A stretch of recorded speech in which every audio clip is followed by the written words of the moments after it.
Question 41. A male with a known case of acute pancreatitis presents with abdominal pain in the right upper quadrant. An ultrasound reveals a gallbladder stone and a dilated common bile duct measuring 1.4 centimeters. What is the most appropriate management?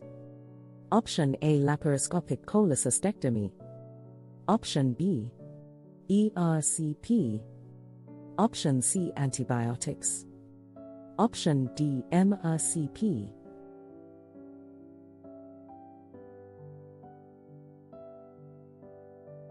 The correct option is B, ERCP.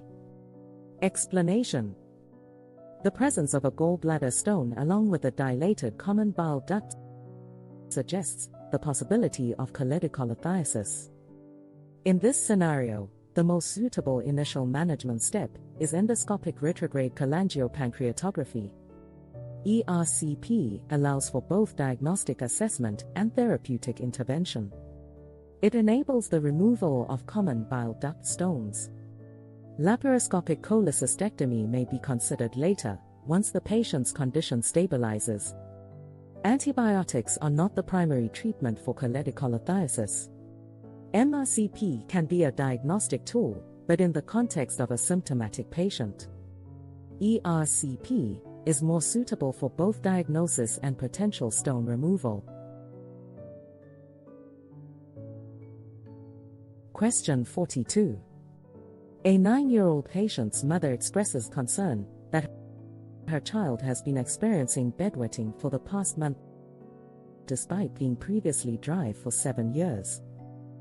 The urine is foul-smelling, and laboratory tests show elevated white blood cells and turbid urine with the presence of nitrates.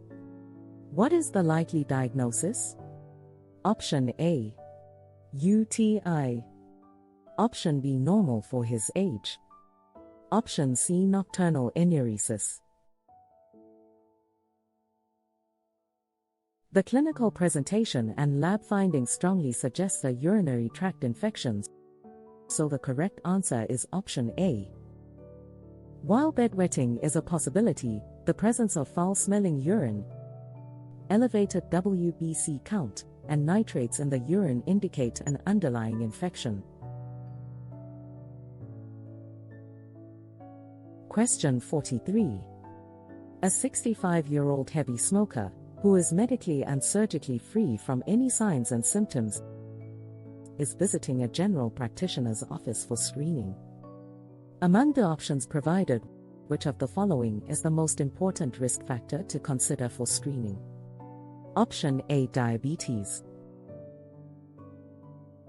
Option B, colorectal cancer. Option C, hypertension. Option D, abdominal aortic aneurysm. The most important risk factor for this individual's screening is abdominal aortic aneurysm. Age, male gender, and smoking are the major risk factors for developing abdominal aortic aneurysm. Given that the patient is a heavy smoker and of an appropriate age, screening for abdominal aortic aneurysm is crucial to detect any potential aneurysm, which can be life-threatening if it ruptures. Question 44. A 60-year-old female with a current 5 cm fibroid has previous ultrasonographic results from 5 years ago that also showed the fibroid to be the same size of 5 cm. What is the most appropriate management approach? Option A, myomectomy. Option B, hysterectomy. Option C, endometrial sampling. Correct answer is option C, endometrial sampling. In this scenario, where the fibroid size has remained unchanged over a period of 5 years, and given the patient's age of 60 years, the most appropriate next step is to perform endometrial sampling. The goal is to rule out any underlying endometrial pathologies, such as endometrial hyperplasia or carcinoma, which can be a concern in postmenopausal women.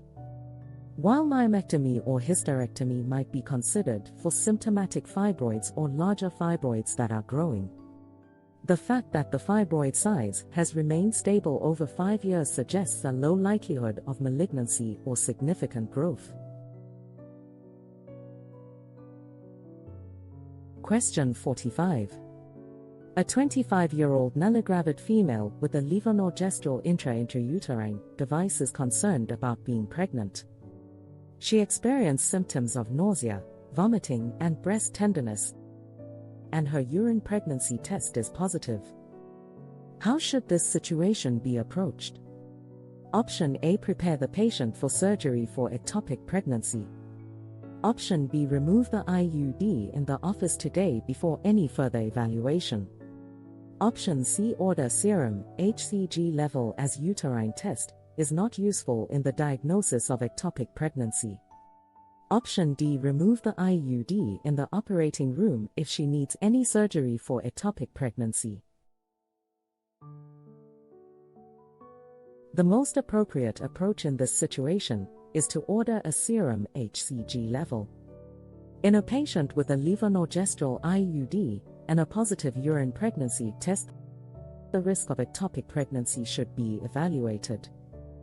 Levonorgestrel IUDs are not 100% effective in preventing pregnancy, and if pregnancy occurs, there is a higher risk of ectopic pregnancy. The options of removing the IUD are premature at this point, as they do not address the need to confirm the location of the pregnancy. Preparing the patient for surgery for ectopic pregnancy is not appropriate without confirming the diagnosis through appropriate diagnostic steps. Question 46. A 35-year-old man with a history of IV drug use, fever, cough, shortness of breath, and a long smoking history. Presents with signs of sepsis including fever, tachypnea, tachycardia, and hypotension. A new systolic murmur is heard, along with diffuse raucous breath sounds bilaterally. Laboratory studies show an elevated white blood cell count and elevated erythrocyte sedimentation rate. What is the likely diagnosis? Option A. Septic pulmonary emboly. Option B. Bronchogenic carcinoma. Option C. Pneumocystis jirovecii pneumonia. Option D. Thrombotic pulmonary emboly. Given the patient's history of IV drug use, fever, respiratory symptoms, and clinical signs of sepsis, the most likely diagnosis is option A. Septic pulmonary emboly. IV drug use increases the risk of infective endocarditis, which can lead to septic emboli in the lungs. The new systolic murmur and laboratory findings support this diagnosis.